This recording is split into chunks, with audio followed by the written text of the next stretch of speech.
Okej, det var ett tag sedan vi var i studion, va? Ja, faktiskt. Den är ju jävligt fin, vår studio också. Ja, visst är den det. Och nu är det ju sommar och gräset är ännu grönare än vad det brukar vara. Ja, faktiskt. Så att, ja, men det är skönt. Du, jag har faktiskt funderat på en sak. Jaha, vadå? Grillen eller? Ja, dels grillen och vad jag ska göra i midsommar. Men jag tänkte också på det här med Microsoft. Och vi får ju oftast väldigt mycket frågor om myter. Och, det här med, och du har jobbat på Microsoft. Ja, det stämmer ju. Och framförallt med hårdvaran på Microsoft också.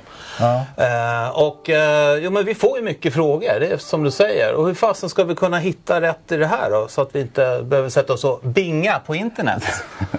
Nej, men vad tror du om att... Vi har ju en studio. Vi har en studio. Och vad tror du om att kanske bjuda in någon från Microsoft? Inte dumt. Vilka skulle vi kunna tänka oss? Nej, men vi har ju en hel drös med människor där som vi ska gärna vilja prata med och kanske berätta om och som gärna ställer upp och så vara med i bild, tror jag. Okej. Men jag tror också det är viktigt att ha ett bra namn. Vad skulle det kunna vara? Alltså, vi vill göra det kortfattat. Ja. Vi vill att det ska handla mycket om Microsoft Surface. Så varför inte 100 sekunder med Surface hos Alltså? Fan vad bra! Det kör Den vi. tar vi. Härligt. Snyggt. På återseende.